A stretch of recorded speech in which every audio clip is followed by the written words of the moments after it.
73. Okay, so we're starting with a pretty shocking statistic here. That is 73 homicides for every 100,000 people in 16th century Italy. And, to put that into perspective, that is astronomically higher than most modern global averages today. It's a staggeringly high murder rate that kind of just shatters our standard assumptions about the past. I mean, we tend to picture the Renaissance as this beautiful era of high art, deep philosophy, and refined culture, right? Not exactly an era of rampant, everyday murder. Which naturally leads us to a really fascinating question. Why was the era of the Renaissance, famous for humanism and Michelangelo, actually a violent bloodbath? Like, what was happening on the ground to push those homicide rates into the stratosphere? Well, let's dive right into this explainer and forensically investigate the deadly intersection of technology, culture, and political instability that quite literally ignited 16th century Italy. The perfect storm. Why 16th century violence escalated. Section 1. The Renaissance murder epidemic, shattering the illusion. To really grasp what was going on, we have to completely abandon that polite Renaissance illusion. Everyday life for citizens in places like Bologna was steeped in visceral, casual brutality. Just look at the incredible detail in this 16th century fresco of a tavern scene. Notice the woman in the bottom right corner? She's actively stabbing a man right across the table while everyone else just goes about their business. This visually proves that extreme violence was a normalized, everyday reaction. And crucially, it was an experience shared across all genders. It wasn't just soldiers or hardened criminals. Ordinary men and women were fully participating in this culture of immediate physical retaliation. Section 2. Gunpowder changes the game, the catalyst of the Italian Wars. So the real catalyst for the severe escalation in lethality was the start of the Italian Wars in 1494. This conflict introduced the true, unfiltered horrors of gunpowder. Notice how the fundamental nature of conflict just shifted.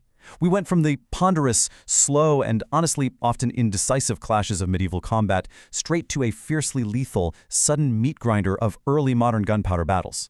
Armies grew massively in size, and the sudden introduction of artillery and portable firearms meant that casualties absolutely skyrocketed. War was no longer this polite chess match of armored nobles. It was, quite frankly, an industrial slaughter. And it's wild to read how contemporaries viewed this terrifying new reality.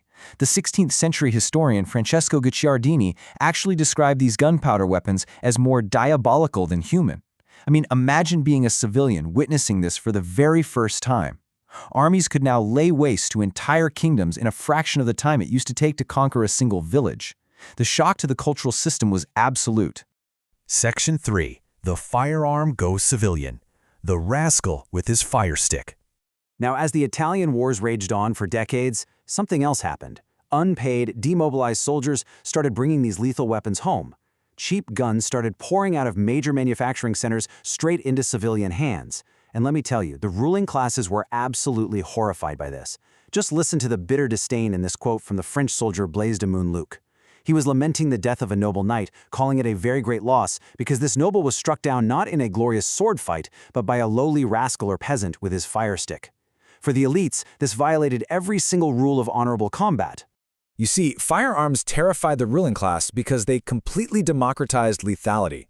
Literally overnight, a peasant with just an hour of training and a cheap arquebus could use distance killing, which the elites totally deemed cowardly, by the way, to take down a master swordsman who had trained his entire life. The gun was entirely de-skilling warfare and severely undermining the established social hierarchy. Section 4. Honor, vendetta, and spectacle. Violence as a public performance. To truly understand why these guns were adopted so enthusiastically by the everyday public, we have to look at the social fuel of the time. This was a society entirely bound by strict codes of public honor, deep-seated enmities, and vendetta. Look at this aerial view of the iconic towers and cramped streets of Bologna. These public piazzas literally served as theater stages, where citizens were fully expected to violently perform their honor under the watchful eyes of their neighbors.